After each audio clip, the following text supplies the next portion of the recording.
¿qué tal están? Muy buenos días, bienvenidos a Conexión Jubilados. ¿Cómo los está tratando este frío durante los últimos días?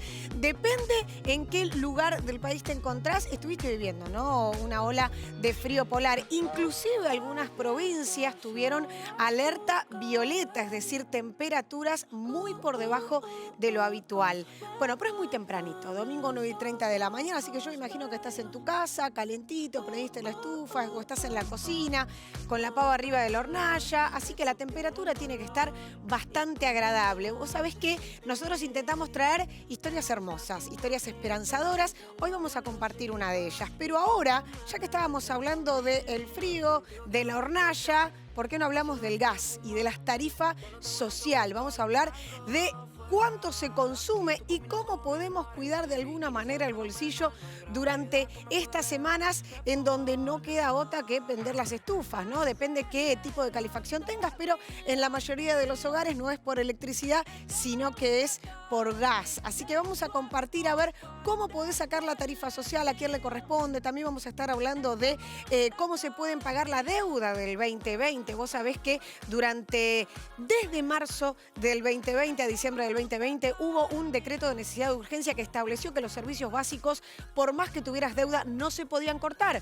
Pero eso después cambió, claro, y comenzaste a recibir las intimaciones, ¿no? Para comenzar a pagar esa deuda. Bueno, mira, vamos a compartir primero lo que es tarifa social, para que el bolsillo se cuide un poquitito más, gastes menos. Me voy a poner los anteojos para leer las placas. A ver, la tarifa social de gas es para jubilados y pensionados que en el domicilio en donde se encuentren los ingresos no superen los 2 salarios mínimos vitales y móviles. Es decir, que los ingresos de la titular o del titular de ese impuesto, de ese gas, no superen los 51.840 pesos por mes. Si tu sueldo, si tu haber, si tu jubilación o si tu pensión no supera este número, podés solicitar entonces la tarifa social para pagar un poquitito menos de lo que venís pagando. Se va a subsidiar por parte del Estado una parte entonces de ese servicio básico. A ver, muy importante, tenés que ser titular del servicio.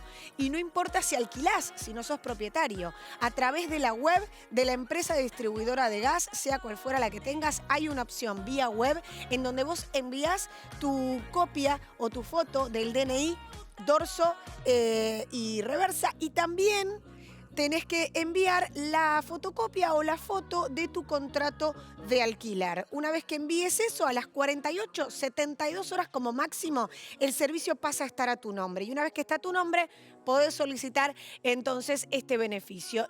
Como yo te decía, y el trámite para solicitar el beneficio, no solamente para ser titular, sino para solicitar la tarifa social, también es a través de la web de la distribuidora de gas que tengas. Ponés tarifa social, te inscribís, envías también vía web todos los datos y automáticamente a los 30 días recibís entonces el subsidio de la tarifa social. Vamos ahora a las deudas. ¿Qué pasa con aquellos que tienen deudas del 2020, que están muy difíciles para pagar? Y vos sabés que cuando te sacan el medidor de gas, después estás hablando de un dineral para volver a reconectar el servicio y volver a tener ese medidor. Estás hablando de más de 15.000 pesos, con lo cual es muy importante que estés atento a las moratorias para estar bajo el paraguas de una financiación de deudas y que no te puedan sacar el medidor y que puedas seguir teniendo entonces el servicio. A ver, se aprobó que vas a tener una financiación hasta 30 cuotas, con un interés del 20.4% anual. 30 cuotas, interés del 20.4%. No te va a llegar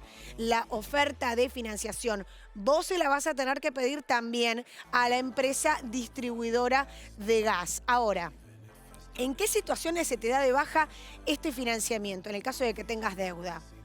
Si no pagás 3 cuotas consecutivas de la moratoria. Si no estás pagando 3 cuotas consecutivas de este financiamiento, se te va a dar de baja. Y si no pagás 3 cuotas, pero de manera itinerante durante los primeros 6 meses, ahí también se te da de baja el financiamiento, así que ojo, atentos a la falta de pago en estas cuotas. Vamos a ir al último, que tiene que ver con el programa Hogar. El programa Hogar es para aquellas personas que no tienen red de gas natural. Si no tenés red de gas natural, utilizás garrafa. El programa Hogar es el subsidio de una parte de lo que vale la garrafa. En este momento se paga aproximadamente 316 pesos por cada garrafa que compres. El programa Hogar varía de acuerdo a la zona en donde te encuentres. Si te encontrás en la Patagonia, tenés más subsidio que si te encontrás, por ejemplo, en Buenos Aires o en el centro de Argentina. Va a depender entonces el subsidio de la zona en la que te encuentres. Ahora,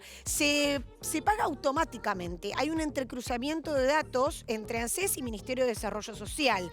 ¿Por qué? Porque se sabe que personas no tienen red de gas y automáticamente compran garrafa. Otro punto muy importante, la ley de zonas frías. ¿Sí? La ley de zonas frías se aprobó a mitad de junio. Esa ley es fundamental porque ahora hay provincias que antes no estaban, como por ejemplo Mendoza y Córdoba, que ahora están dentro de la ley de zonas frías, con lo cual muchos de los usuarios de zona fría van a tener un subsidio que va del 30 al 50% y ahí sí, sin hacer ningún trámite, lo recibís directamente en la factura. Bueno, es muy difícil este momento para el bolsillo argentino y es muy difícil el bolsillo en particular para los jubilados y pensionados. Por eso quisimos hablar puntualmente de cómo cuidarlo en estas semanas de mucho frío y cómo lograr entonces quedarse con unos pesitos y no dejar todo en este servicio que es clave cuando hace frío, en el servicio de gas. Pero cuando comenzamos este programa, cambiando de tema, yo les dije que nuestra intención siempre era que ustedes compartan historias, entrevistas, esperanzadoras, hermosas y sin dudas hoy, 1 de agosto, tenemos una gran historia que no es la primera vez que la compartimos, que siempre vuelve, que es la vida y la obra del padre Mario. ¿Por qué hoy 1 de agosto? Porque nació un 1 de agosto de 1915 en Italia y con su familia en 1924 decidió venir a la Argentina. Hace más de 50 años que en González Catán él estableció una gran obra. Esta obra no solamente beneficia con diferentes programas que en un ratito vamos a estar contando parte de ellos, como el programa de padrinazgo, en donde uno ayuda a un chico que quizás conoce o no a que pueda tener una educación, sino también genera trabajo a muchísimas personas en esa comunidad. Hizo realmente crecer en corazón y en alma a toda esa comunidad y ayudarla, ya que hablamos del bolsillo, también con mucho trabajo. Vamos a compartir parte de la obra del padre Mario, que cumple más de 50 años y que hoy sería su fecha de nacimiento.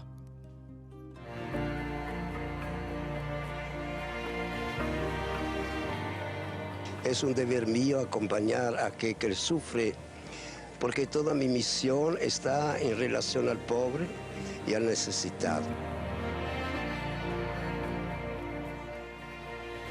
Y cuando el hombre, la persona, deja de vivir, no es más conciencia. No tiene más conciencia, sí tiene presencia. Yo a los 6 años había tenido un accidente. Me fracturé toda la pierna izquierda, me caí de un cerro de 87 metros de altura. Y bueno, mamá esperanzada me traía para que él me curara. Y bueno, fue él quien le dijo a mi madre que cuando me dieran el alta no me dejara tocar más con los médicos, que yo iba a caminar siempre. ¿Cómo era este lugar cuando usted llegó por primera vez? Un lugar. Nada. Nada más. No es que yo elegí. Aquí está lo lindo, lo hermoso. No, yo no elegí. Este es un lugar fugitivo. Punto. Todo, cada uno de ustedes interprete como quiera. Ahí va a ir la iglesia, ahí va a ir la unidad sanitaria, acá va a ir la escuela. Y esto era un descampado total, calles de tierra. Y yo decía, este hombre tiene un empuje bárbaro, pero descreí que lo iba a poder hacer. Ya años después, esto seguía creciendo, construía a mucha velocidad. Yo decía, padre, ¿y esto cómo se va a llenar? Mi segunda duda, vas a ver que llegue un momento en que esto va a ser chico. Y hoy nos pasa eso.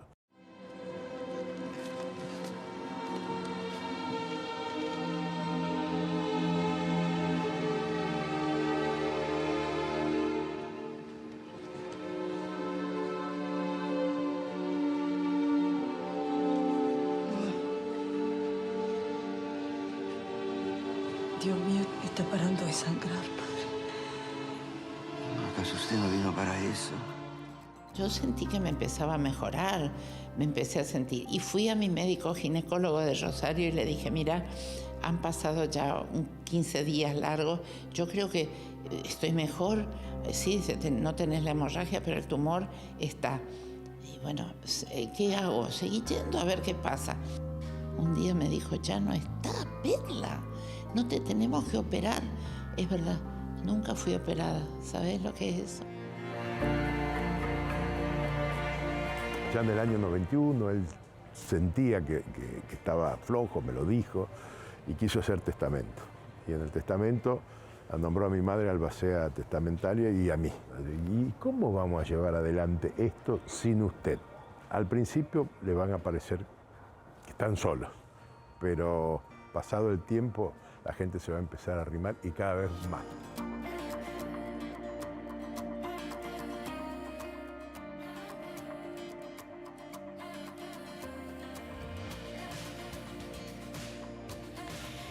Es increíble, ¿no? Porque la nota marca muchísimas historias, como la de Perla Gallardo, que fue una de sus principales colaboradoras, y ahora vamos a estar hablando con Carlos Garabelli, que es el hijo de Perla, quien hoy en día es el actual presidente de la obra de El Padre Mario. Y yo decía que cuenta muchas historias, ¿no?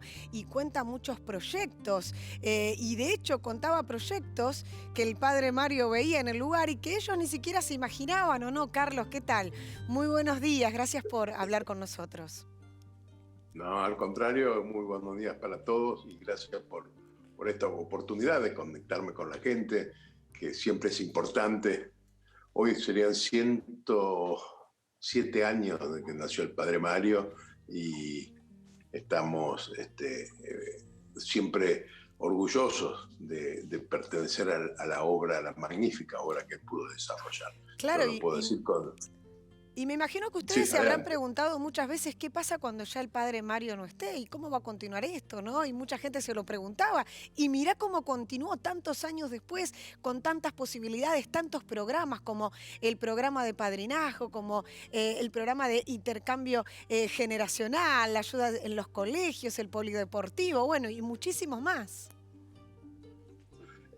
La obra tiene ya 30 años sin la presencia del Padre Mario. Tiene más años sin su presencia que con su presencia. Y sin embargo, sigue pujante, sigue avanzando, sigue creando nuevos servicios, se sigue adaptando a las cosas que van sucediendo. El año pasado y el tema de la pandemia, sin ninguna duda, ha significado un desafío muy grande en la necesidad de poder continuar en conjunto con nuestra población y todos los sectores, la educación primaria, secundaria, claro, infante, la universitaria, todas. Y en especial lo de la tercera edad fue significativo porque había más dificultades para conseguir el uso de las tecnologías para las cosas no presenciales y sin embargo tuvo un éxito significativo. Nosotros seguimos llevándole vianda a todos los que participan del centro de día de adultos mayores en Catán, pero estaban las actividades y se fueron haciendo todos los días algún tipo de encuentro, charlas con profesionales especializados y una me llega muy en especial que fue las clases para estimulación de la memoria. Y digo eso porque se anotó gente hasta de España. ¡Wow! Tremendo. Tuvo un éxito, más éxito que si hubiera sido presencial. Claro, sí, seguramente claro. Ahí no hubieran podido ver. No. Así que la adaptación fue positiva en este sentido. Carlos, contame cómo se puede anotar las personas que nos están escuchando ahora y dicen, un momento, yo quiero hacer algún curso. ¿Me puedo anotar o no estoy a tiempo? ¿Hay un periodo determinado para anotarse? No, porque eso van cambiando, van agregándose nuevos, van repitiéndose algunos de acuerdo a las demandas. Y es en la página web nuestra, www.padremario.org. ahí pueden encontrar de todos los sectores, digamos. Estamos viendo también en el graph la página, la web puntualmente para tercera edad y el WhatsApp en donde se pueden anotar aquellas personas, aquellos adultos mayores que quieran participar de diferentes cursos. ¿Cuáles son esos cursos? Mencionaste el curso de ayuda para la memoria, pero ¿cuáles son los otros en donde también se pueden anotar? Otros son intercambio de experiencias, en lo que el programa que llamamos la experiencia cuenta. Mirá, estamos viendo imágenes de eso que mencionás, sobre la experiencia cuenta, exactamente. Pero decinos un poquito más sobre eso.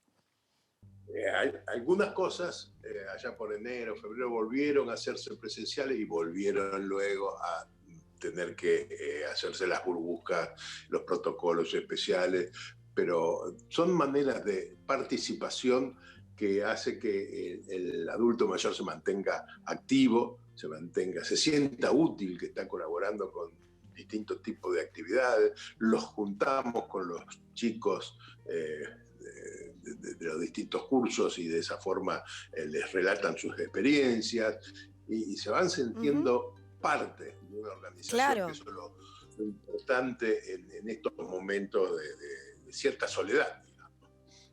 Carlos, muchísimas gracias por hablar con nosotros y por supuesto felicitaciones y gracias por continuar con esta obra, por hacer de esa comunidad de González Catán que no sea solamente un círculo cerrado, sino que se extienda, ¿no? a varias partes, a varias personas que quieren acceder, que quieren tener la chance de ayudar y por supuesto feliz cumpleaños al Padre Mario. Muchísimas gracias. Muy bien, muchas gracias, pero quiero robarte un minuto. Sí. Quiero robarte un minuto porque quiero compartir con todo lo que tienen que ver con la obra del Padre Mario una sensación de plenitud que estamos viviendo ya desde finales del año pasado. Desde Roma mandaron una carta, la Congregación de la Causa de los Santos, aprobando al Padre Mario como siervo de Dios y abriendo el proceso de beatificación. ¡Wow! ¡Qué importante! Este año, gracias por compartirlo. Muchas gracias por compartirlo. Muchas gracias a ustedes y siempre a disposición. Muchas gracias. Bueno, y nosotros nos vamos a un muy breve corte, pero recuerden que las entrevistas, las notas y todo lo compartido, inclusive lo de recién de la obra del Padre Mario, lo pueden ver en nuestra página web en www.el9conletras.com.ar. Allí pueden encontrar entonces Conexión Jubilados. Ya estamos de vuelta en un ratito nada más.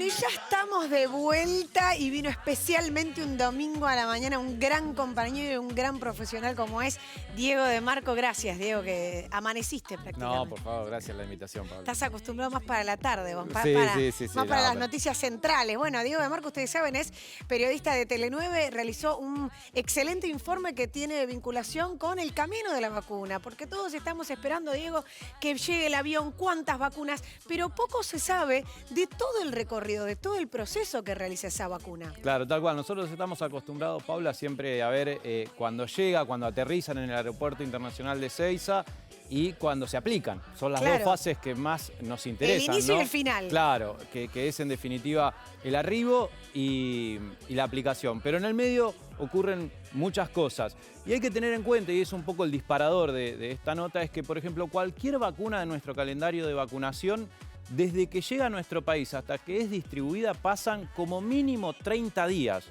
En el caso de las vacunas contra el coronavirus, ese procedimiento se reduce a 24-48 horas. Es decir, tiene que ser más ágil, pero no debe ser menos riguroso el control. Claro. Pero es vertiginoso, digamos. Exactamente. De 30 días se reduce a 48 horas.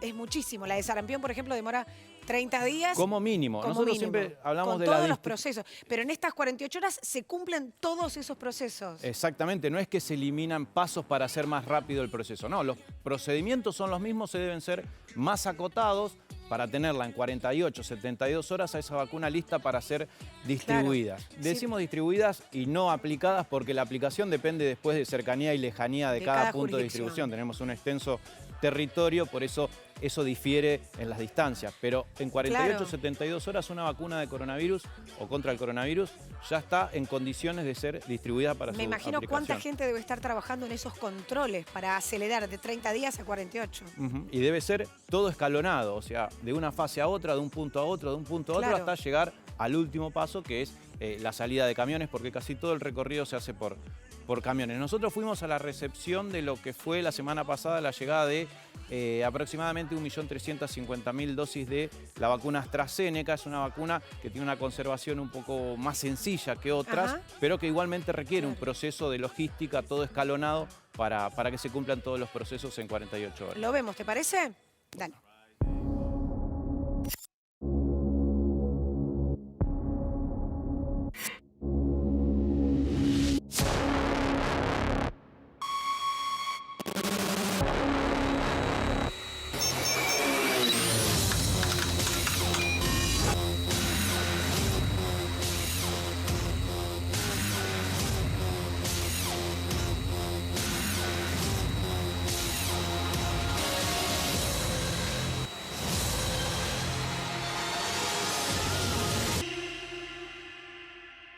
En estos contenedores llegaron 1.300.000 dosis de la vacuna AstraZeneca. Un proceso que demanda varias partes. Por un lado, el control de temperatura, pero también la logística y la distribución para llegar a cada rincón del país. Son contenedores que tienen algunas particularidades. ¿Cuáles son esas particularidades? Son contenedores de última tecnología, de Envirotainer. Se setea la temperatura, en este caso está seteado en 5 grados, como se puede observar, y en este momento tiene una temperatura de 5 grados. Esta es la carga de la batería, tiene una autonomía de aproximadamente 90 horas, que se enchufa igual cuando está en tierra para aumentar la autonomía. Acá lo que hay que evitar es que esa batería llegue a cero, porque ahí se puede llegar a perder el estado de conservación. Correcto, pero en el aeropuerto de Miami estuvieron enchufados en tierra y después viajan con la autonomía interna que tiene el contenedor. En este particular hay 204.000 dosis de AstraZeneca.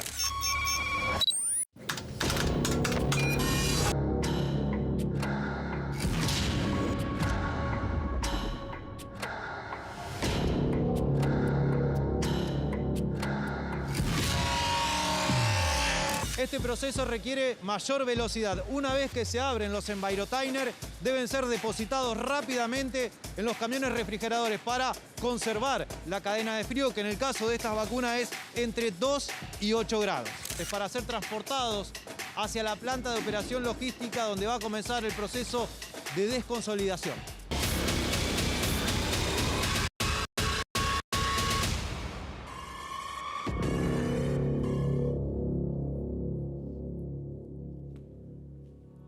Bueno, y compartimos la primera parte recién. Buenísimo. Es buenísimo, Diego, estar metido en el lugar. Ese es el privilegio de los que podemos tener esta profesión, y el privilegio de Diego, que también, que además de hacerlo de manera excelente junto a Diego Reyes, que fue el camarógrafo, también sos parte de la historia, porque esto es histórico. Sí, mostrar un proceso que hasta aquí, en un año y pico que llevamos de esta pandemia, no se había mostrado, ¿no? Es este camino. Esto es lo que pasaba en el Aeropuerto Internacional de Ezeiza. Ahora se pasa a una segunda fase, que es en la planta de operación logística. La vemos, dale.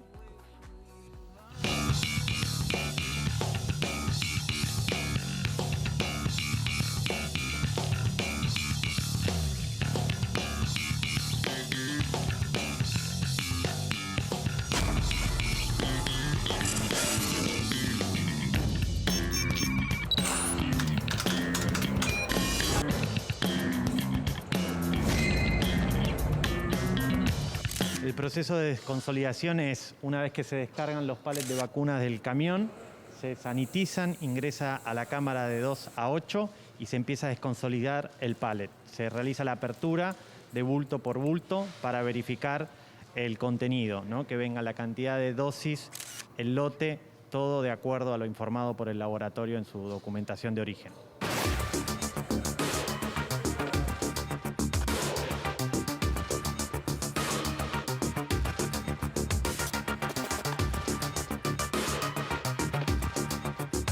Estamos dentro de la cámara de frío, es una cámara de frío de 2 a 8 grados, ambiente controlado.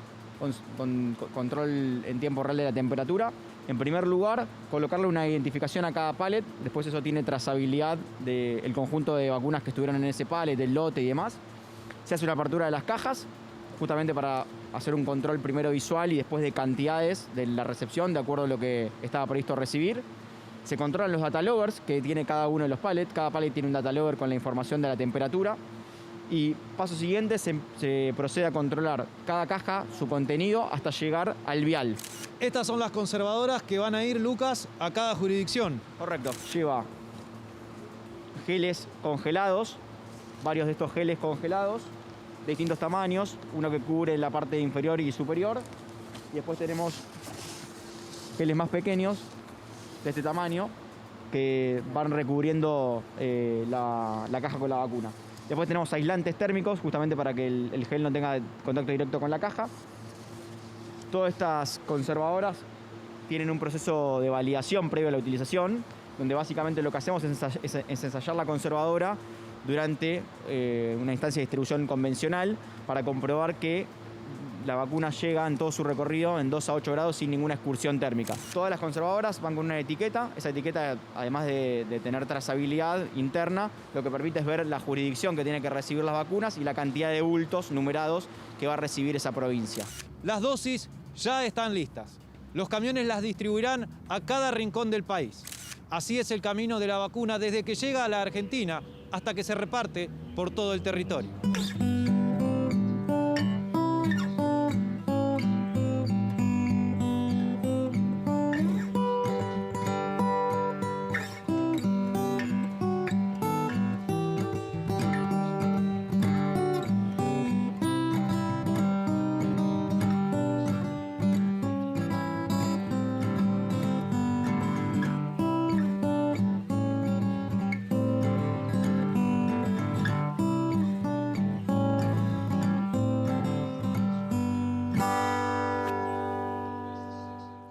Del avión a nuestro brazo no parecía tan complejo, ¿no? Pero después vas viendo que todo tiene un seguimiento, una trazabilidad y una autorización. Exactamente. Ahí, en ese proceso, lo único que resta, Paula, es la aprobación del Ministerio de Salud más ANMAT, que de esta manera dejan habilitada para que todas estas dosis puedan ser aplicadas y la distribución, como dije al principio, dependiendo de la distancia, cercanía o lejanía, llega antes o más tarde. Y la conservación en los grados que se requiere es la clave también. Tal cual. Esta es una vacuna que requiere de 2 a 8 grados.